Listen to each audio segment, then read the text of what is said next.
If you're a gamer, you know the feeling. Anyone who's ever had a favorite series or character has felt it.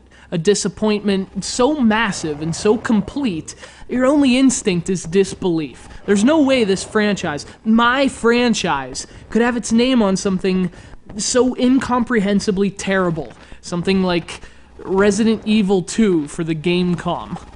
Sent to us by our good friend Chip from Alabama, this version of Resident Evil 2, yes, the Resident Evil 2, was released in 1998 and universally considered a failure. But the truth is, I mean, it kind of does what it can. The Gamecom had some strengths, but its screen wasn't one of them. And releasing a game this visually demanding for a system with a screen that fits somewhere between the original Game Boy and a calculator, not exactly an optimal situation for success.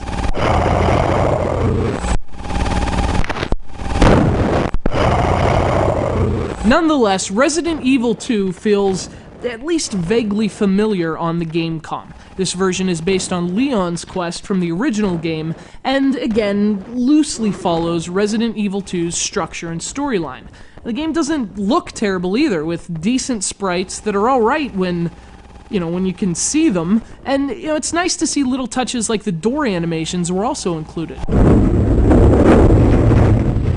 So this game feels about as authentic as it possibly can, given the limitations of its platform, but otherwise, everything goes wrong. The controls are almost unplayably bad, first and foremost. There's a strange delay between virtually every action Leon performs and the button press that commands him to do it, which in and of itself is enough to make this game too frustrating to play.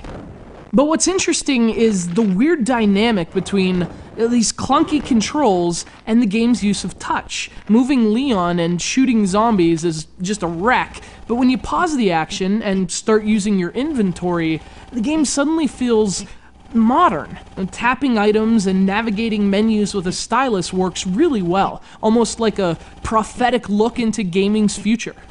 In fact, Tiger's Gamecom had a list of features that were a decade ahead of their time, but when you play a game like this, you understand why it didn't last. In some ways, this is a lot like the Resident Evil 2 you remember, but in most ways, this is a Resident Evil 2 you'll want to forget.